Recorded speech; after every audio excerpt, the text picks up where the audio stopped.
everyone. Okay, so before the year ends, we are going to A few more days film left. Quite a few videos, and one of these videos is going to be today's video, which is going to feature all of the books we reread and all gets of the books. The honorable mention kind of little and all of the stamp books that are runners-up. The video is called Rereads and Runners-Up. You know, because we're clever like that. So we're gonna quickly run through some of the things we reread that we still really love, that still really like resonated with both of us, and maybe even in new and different ways. All right, I'm gonna kick things off with my rereads. Notable mentions would have to be a couple of Superman titles, I want to say. Speeding Bullets is an Elseworlds. It's collected into the larger Superman kind of Elseworlds kind of piece. And for those of you who don't really follow DC, Elseworlds is where they just basically make alternate universe, you know, stuff. It's like official fan fiction that's made canon-ish, which is great. So they dream up like sort of, you know, new alternate scenarios. And in this scenario, in Speeding Bullets, there's a plane. It's a bird. Okay. It's a plane. It's Superman. Actually, it's just a plane. In Speeding Bullets, you know, it was one of those it's kind of like Marvel's What If, you know, titles to kind of marvelize this introduction of DC, because, you know, solidarity. What if instead of the little Kryptonian ship crashy thing landed in Crashy thing. I don't know what it's called. Pod. Instead of landing in Kansas, it landed in Gotham City, and he was adopted instead by Martha and Thomas Wayne.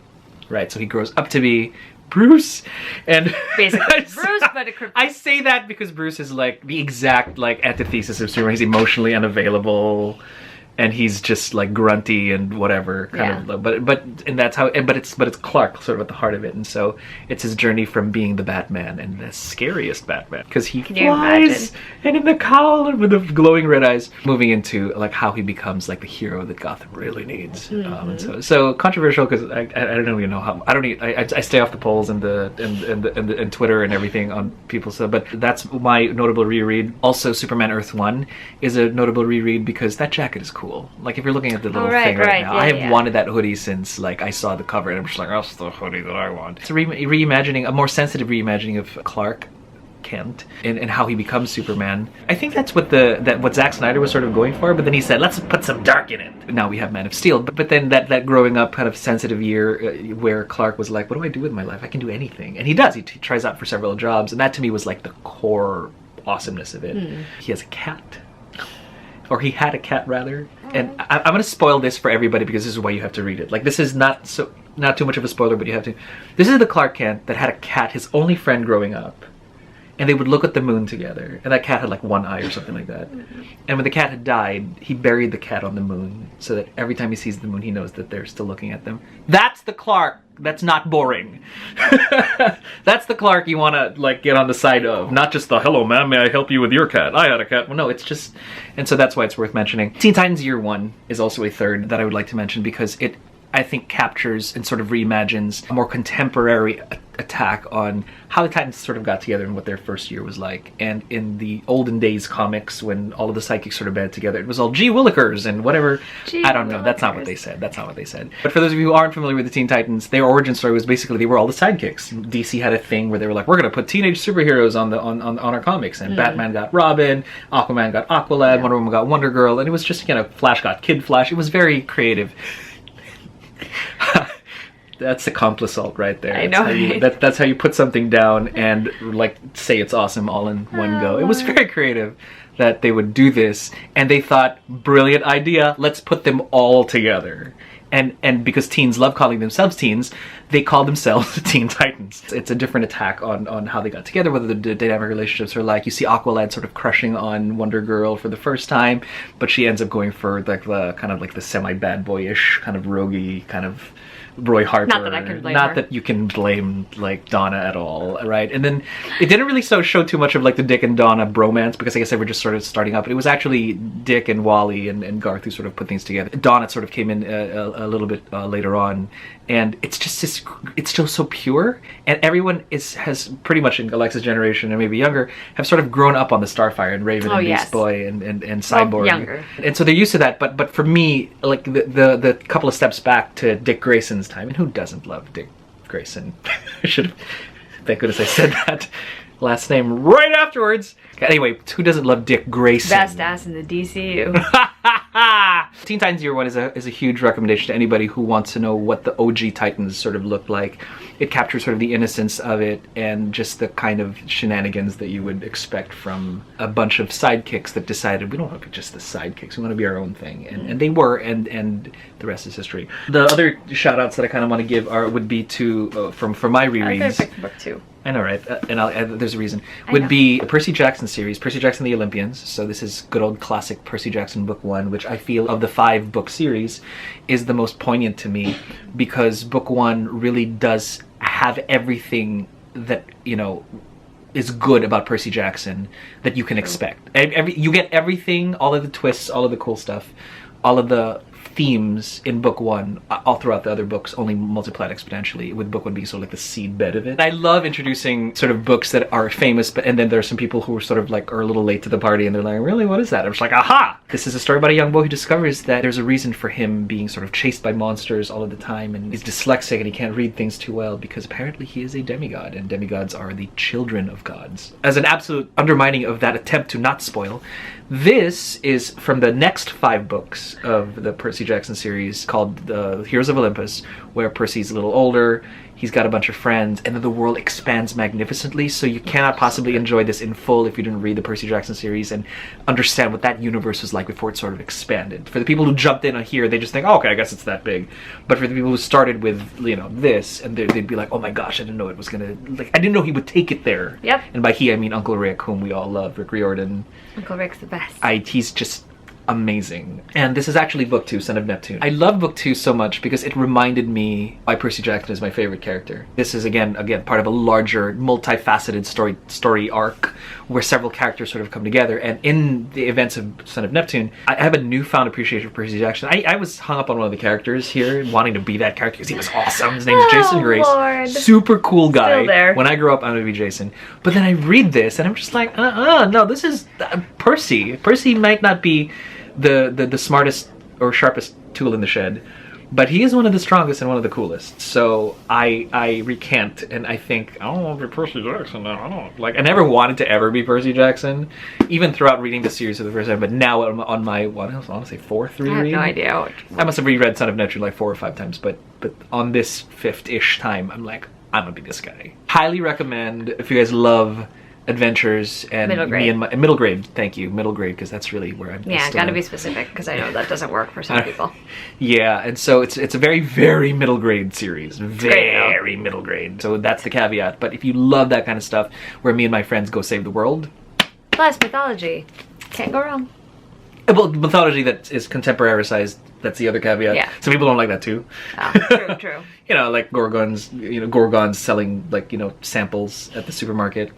Kitschy, but I like. So for some people, maybe not so much. So if that puts you off, maybe don't pick it up. But if that doesn't bother you and you love the absurdity of it, why not? Pick it up. Go for it. It's my turn now to share a bunch of the things I reread. And I tried to only narrow it down to the rereads that still got a full 5 stars from me, of which there were still quite a few, which I'm very grateful for, which just means these books are such good stories and they held up really well. So the first thing is also a second book in the series, actually.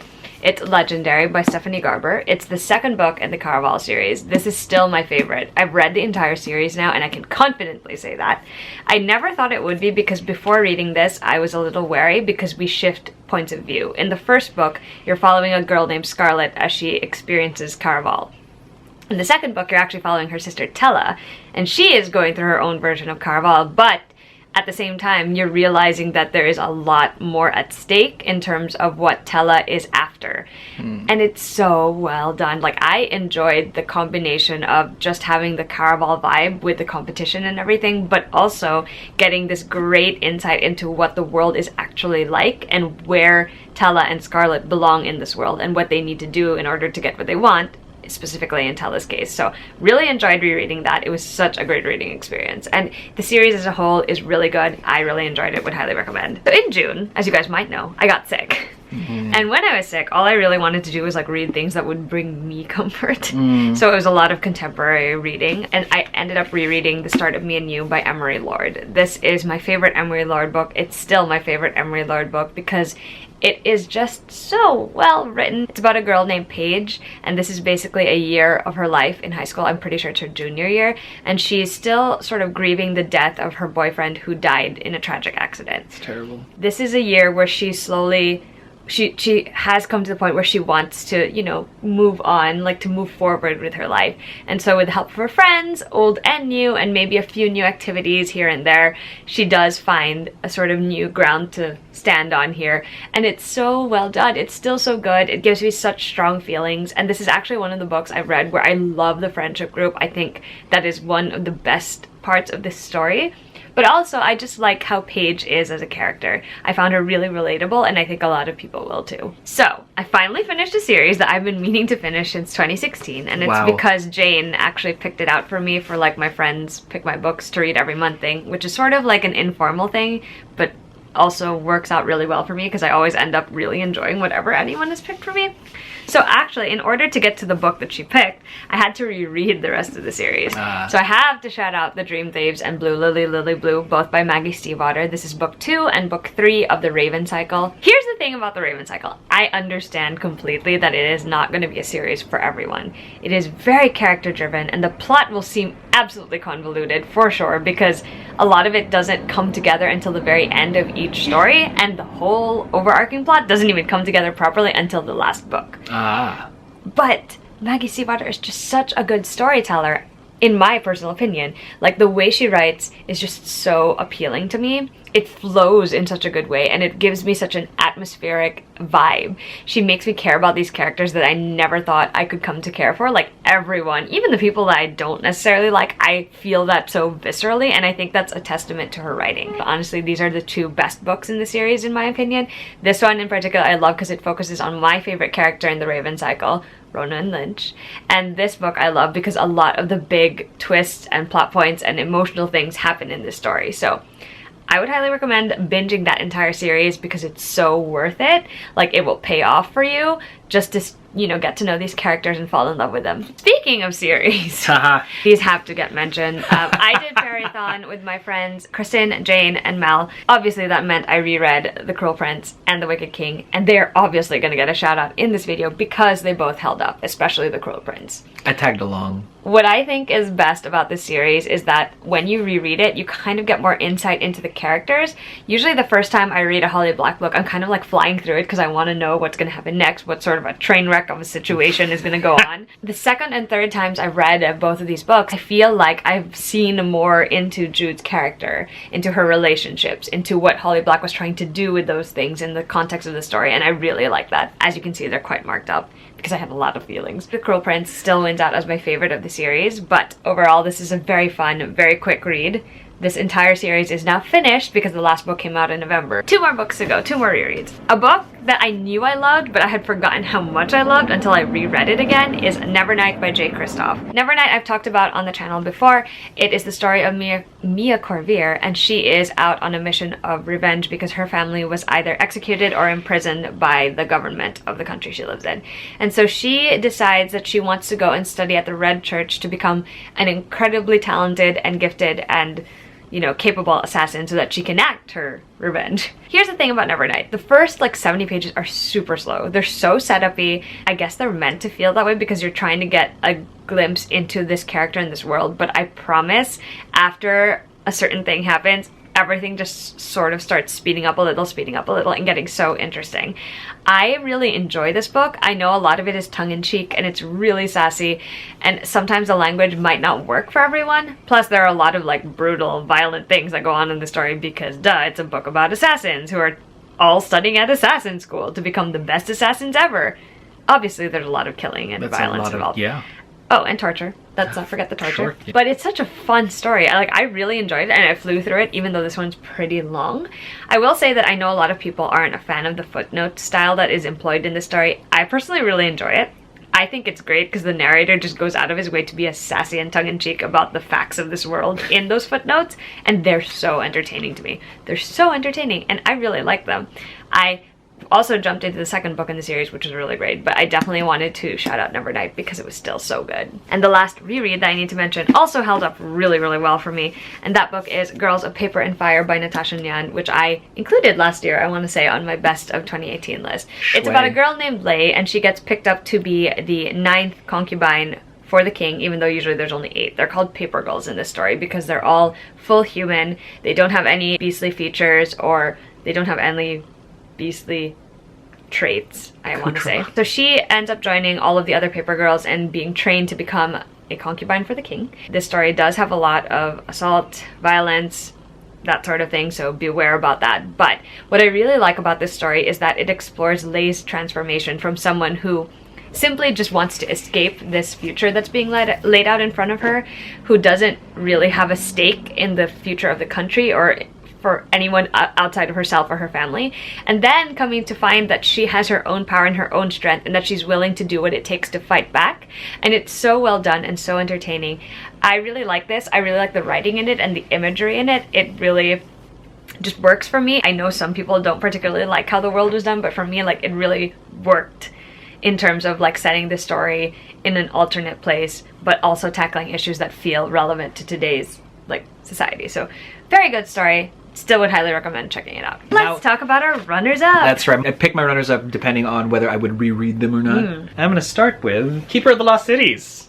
Now, why is it a runner-up? Because the story's compelling and the lore is great, and I basically blasted through all 7, I want to say, books. Yeah, you're working on the and I'm 8th, currently working on the 8th, which is just so hard. And this is why it's a runner-up and not one of my best books of 2019. It's just when a ship doesn't agree with you, it just doesn't. It's like food, and people can love it, and you're like, yeah, I'm not gonna have any more of that, thank you, but I do want to finish this meal. And so I feel like it's just really more a preference thing, and my personal preference is that this is not the ship that I'm looking for. The sheer gravity. The sheer of gravity of right that, because it's so hard for me to just get through. And I don't like elves. It's a thing, and that's a testament really to Shannon Messenger's writing. Is that it's such a great story that even my personal preferences are being overridden by the need to find out what happens next, and because you care about the characters. And so true. I don't begrudge most of them that they're elves, but for the rest of it, I can, and I did, and I am doing. The story's worth it, right? The story's absolutely worth it. So it is a story about a young girl, Sophie Foster, who discovers that she is actually part elven,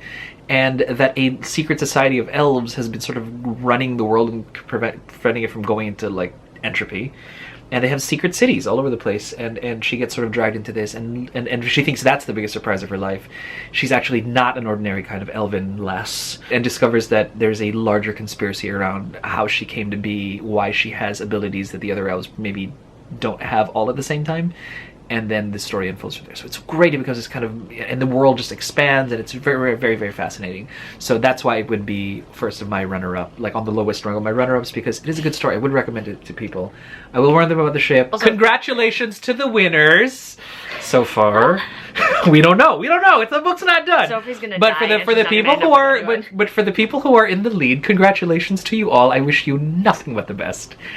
I, on the other hand, am done. So thank you. My next, I want to say runner would be Avatar: The Last Airbender: Smoke and Shadow. For those of you who don't know what Avatar: The Last Airbender is, it's a Nickelodeon TV show. It was a cartoon that came out ages ago, I want to say. I don't even know. That pretty much revolutionized the entire sort of like geek world by going, oh my gosh, we didn't know we needed something like this until... I didn't even know if people had the words to describe what Avatar: The Last Airbender was until it came out, and we all realized this was the kind of show that we all didn't know we needed until it was there. It's set in a world where the world is divided into 4: the Fire Nation, the Earth Kingdoms, the 2 water tribes that sit on the polar ice caps, and the Air Nomads, who at this point in time have all been sort of decimated because they were the only ones fighting against the Fire Nation, who invaded pretty much all of the entire world, or at least tried. So the Earth Kingdom is holding its own, the water tribes are holding their own too, but not for long. By the way, each nation specializes in a kind of ability to bend the elements: water, earth, fire, air. Hence, Air Nomads, Fire Nation, Earth Kingdom, blah, blah, blah. And the TV series was amazing because it centered on the Avatar, who was supposed to bring balance to all the nations, because he had the ability, he or she, depending on how they reincarnate as time goes, has the ability to bend all 4 elements, which is always super cool. And it was such a great series, and it ended pretty well. The Avatar fulfilled his destiny finally, Aang, and with his friends, and united basically the world. Now, the comic books that came out after that were canon, and I love that. Smoke and Shadow is a story about how in the Fire Nation, the current emperor is being undermined and peace is being threatened. And Aang, since he's now friends with that emperor, has to say, okay, how do we fix it? So it's great. I probably wouldn't reread it, but then I realized just now I probably would. So I guess it's in my top 4 now.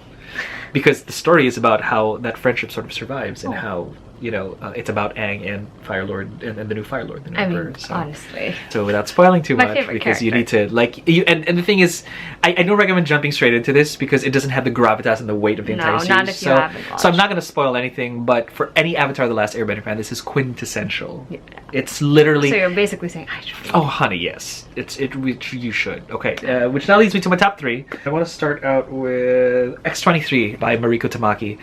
I really love Mariko Tamaki's work. I do. And she really captures Laura Kinney as X-23 after she's sort of taken the mantle of Wolverine off because Wolverine came back to life. And for those of you who watched Logan, the little girl, Daphne Keane, with the little claws and beheading people, that's her. But the best part isn't even just how she manages Laura's sort of like, what do I do now? I'm living alone. I'm still trying to be the good guy. She has a clone. Laura is an experiment, so of course the rogue elements of her DNA sort of got out and people are trying to sort of still clone her. Yeah. And she ends up sort of living with and adopting one of her clones or one of her sisters. Oh yeah. Her name is Gabby. And Gabby is the cutest like little murder baby you will ever find. She's the exact opposite of Damian Wayne. If Damian Wayne, for those of you who know, Batman's actual son, raised by the League of Assassins, a trained murderous killer, super like intense and no sense of humor, that kind of deal. Gabby is the exact opposite. She is all smiles and funnies and sarcasm. She calls Namor out on sulking because he doesn't get to show his Abslantis because they made him change uniforms.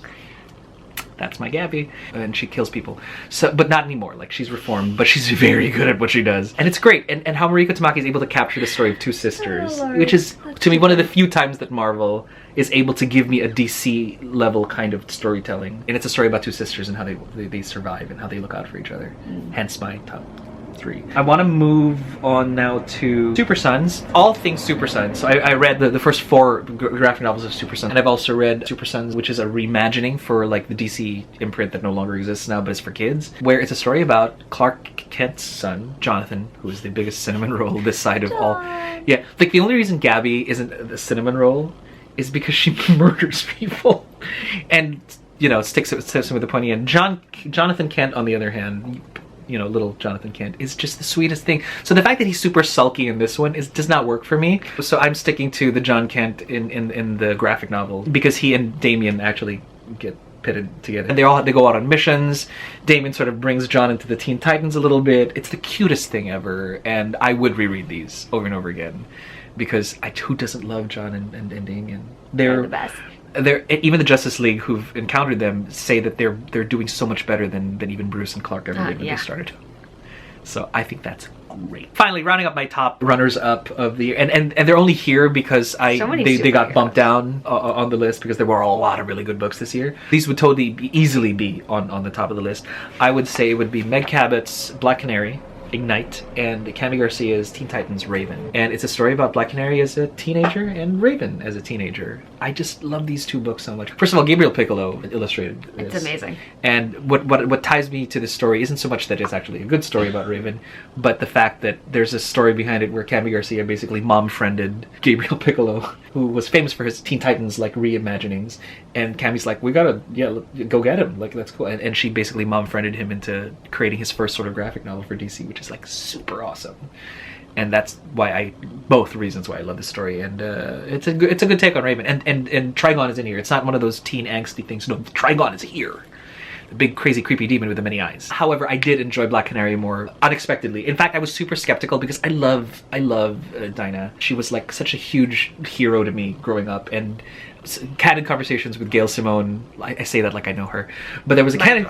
But I have met her a couple of times at a couple of signings, and she sort of candidly dropped that when she pitched Black Canary back in the day and Birds of Prey, she's like, Canary could be just as big as Wonder Woman. Just give it a chance, and they did, and she was, and it's great. So I was super skeptical at this book, but then it's about Dinah sort of growing up and wanting to be in a band, and her canary cry coming out, and she's like, why am I like this? And her mom's like, well, because you got it from me. And she's like, you knew? And she's like, well, how did you know? And she's like, well, oh, it's always well, because that's exactly how you know Mrs. Lance mom of the year who owns a flower shop, yes, she's a florist in this one, sort of pitches to Dinah that, hey, you know what about the Canary Cry and how I can do it? It's about her finding herself. And you wouldn't expect it from Meg Cabot, but then at the same time, you would. She did write the Princess Diaries. And so if anyone has mastered the whole coming of age because I have such a great responsibility on my shoulders piece, it's probably her. And no, Dinah Lance is not the Mia Thermopolis of the DC universe. Anyway. Loved it, recommend it. Meg Cabot fans, Black Canary fans, it's worth the go. I have 6 books to talk about, so I'm not doing mine in any particular order because I refuse to put them in order because I already had a hard time doing that with the best of video. But I will talk first about the 2 that I don't actually own because I read them as ebooks. So the first is There's Something About Sweety, which is by Sandhya Menon. This is like the 3rd in her sort of Dimple and Rishi companion novel series. This one is about Sweety and Ashish, and they end up in a situation where they're dating because Ashish's parents set them up. This comes after Ashish having his heart broken and like he's trying to see if trusting his parents to choose for him will result in a good match. Oh dear. And Sweety, on the other hand, is sort of roped into this without necessarily wanting to be roped into it. So Sweety and her mom are at odds with each other because of Sweety's appearance, because she's plus size, and her mom isn't necessarily happy about that. And the story was surprisingly good. I really liked When Dimple Met Rishi, and I also liked From Twinkle with Love, though not nearly as much, so I was a little like hesitant going into There's Something About Sweety. But it surprised me so much because it was just, first of all, it was just so fun to read. Like, it was such a rom-com read, and I really enjoyed that about it. And I also really love Sweety. She's so unapologetically herself about everything, about her athletic career as a runner, about her appearance, about her singing. She's like unapologetically who she is, and I love that about her. And I think that's one of the things that resonated so much with me while reading her story. Her relationship with Ashish is very cute, and I also like seeing how the family dynamic, the whole thing with her mom, would play out. Plus, we get cameos from some people from When Dimple Met Rishi, and that's great, obviously. So definitely check that one out. The other ebook that I really need to quickly mention is The Hero of Ages by Brandon Sanderson. This is the 3rd and final book in the 1st trilogy in the Mistborn collection, I want to say. And it's so good. I was so shocked by how much I was invested in that story by that time. I read the first 2 books and I liked them a lot, but I was like, you know, they were good. I don't know if I could call them all-time favorites. And then I read the 3rd book and I was like, haha. I always love it when authors are able to like bring everything that they've been building towards together in a way that's so satisfying and makes so much sense in the context of the story. And I think Brandon Sanderson's really succeeded at doing that with The Hero of Ages. The Mistborn series is basically about a girl named Vin, and she is picked up from the street basically by a man called Kelsier and trained basically to be a Mistborn because they both share that ability to manipulate different metals for different abilities, which is the magic system in that world. They basically just they swallow a certain amount of it, and then they burn it. Yeah, they sort of metabolize it, and then it heightens their ability to do whatever. And it's so good. Really, oh really my goodness, interesting. That series is great, and the last book in particular is phenomenal. Like, there is no other word for it, and I loved it so much, so had to shout out that. So since we were already talking about fantasy, we're just going to talk about the one last fantasy book I wanted to mention, and that's The Blood Spell by C.J. Redwine. This is her take on the Cinderella story, and it's great. It's about a girl named Blue, and she is working on a way, like a sort of alchemy, I want to say. She's working on a way to help find more money in order to help feed the poor in her city. But the problem is the city is also being plagued by this wraith that keeps taking people's lives. The only way to stop is for her to work hand in hand with the person she's actually best friends with, who just so happens to be the prince of this kingdom, who needs to get married soon. She has a best friend that's a prince? They grew up together, basically. Oh, man. Oh my gosh. Okay, here's the thing. So when we were getting ready for this video and we were like stockpiling books, I just like sat down and read the ending of this over again, and my heart couldn't handle it. It's just so good. I'm normally not a Cinderella retelling person. Like, I like it in movies, but not so much in books. But I have to say that C.J. Redwine definitely did one of the best ones I've read in a very long time. It's just so good, and I enjoyed it so much, so definitely deserved a shout out. So the last 3 things I'm going to talk about are all contemporary books. First, we have Love from A to Z, which is by S.K. Ali, and this was a total surprise to me. This is about 2 individuals, Zainab and Adam, and they meet in Qatar because they both discover while on the flight there that they actually do the same thing in their journals, which is they write about marvels and oddities. And both of them are dealing with very different things. So Zainab has just been suspended from school because she confronted a teacher who was constantly portraying Muslims as bad, and Zainab happens to be Muslim. Adam is also Muslim, actually, but his deal is that he found out that he has multiple sclerosis, and he's kind of withdrawn from everything in the world because of that, because he's not sure like how to break it to his family, especially because his mom died of the same thing. So these two meet, strike up a friendship relationship, and it is so good. Like, I really enjoyed how this author told this story. I can't speak to the portrayal of anything, obviously, because I am not Muslim, and I also don't have multiple sclerosis or know anyone who has it. But I think this was just such a good book, and it was so compelling and so easy to read. And so far, it's been getting a pretty positive set of reviews from most people I've seen, so I'm really glad about that. Definitely check that out. Then we have Field Notes on Love by Jennifer E. Smith, which is a book that made me bawl this year. This book is about Hugo and May, and they end up traveling cross-country in the United States together because Hugo has posted an ad about it, and he needs someone with the name Margaret Campbell to join him on the trip, and May needs an adventure, and so she decides to join him on the trip. It starts off, obviously, as you might think, kind of strange because they're both strangers stuck in this tiny train compartment together. But as they get to know one another, and as they sort of are able to let go of any inhibitions they had and start sharing their real feelings about the situations they're both facing right now, it actually helps them both grow as people and also grow closer together. And I really, really enjoyed this. I sobbed like a baby over Hugo's story in particular. Like, there was just something about that that really resonated with me. But this book is really, really, really good, and I think everyone should check it out. And the last book that I'm going to talk about will come as no surprise to most people. It's Well Met by Jen DeLuca. This is the contemporary adult romance that is set at a Ren fair. So we all knew I was going to be predisposed to like it, but it is about Emily, who has moved to a small town to help out her sister while the sister is recovering from an accident. So she's helping take care of the sister and the sister's teenage daughter. And so she somehow gets involved in the Ren Fair because the daughter can't volunteer without like a guardian or parent, and so she has to stand in, obviously. And she butts heads with the guy who's organizing the fair. And outside of the fair, they keep butting heads and they just can't agree on anything because Simon, who is the guy, has very, very strong feelings about how the fair should be run and like how traditions should be kept and all of that stuff. And Emily has like a couple of new ideas, suggestions for things to do, etc. But when they're at the Ren Fair and in costume, as she's a tavern wench and he's like a sort of roguish pirate type character, they have to act in they act like a couple. And it's great. And it's just this entertaining story where they're trying to navigate this relationship on both counts, and it's great, and I enjoyed it. It was funny, it was heartwarming, so great. Cannot wait for like the companion novel that's supposedly coming. Fingers crossed, because I can't wait. It was so entertaining. Those were all our rereads and runners-up that we wanted to mention to you guys before we get to our best of list. Rereads and runners-up. They definitely stood the test of time for they the have. rereads and for the runners-up. They were all really good books that deserve a shout out. Yeah, for sure. So we wanted to mention them. Anyway, if you have read any of the books in this video and love them as much as we do, we would love to hear it. If you want to read any of these books, definitely keep us posted. We love knowing what books you guys are excited about. Yeah, it's always fun to sort of like commiserate like over a Scream. comment and scream. Lots of internal screaming. All right, see you in 2020. Bye.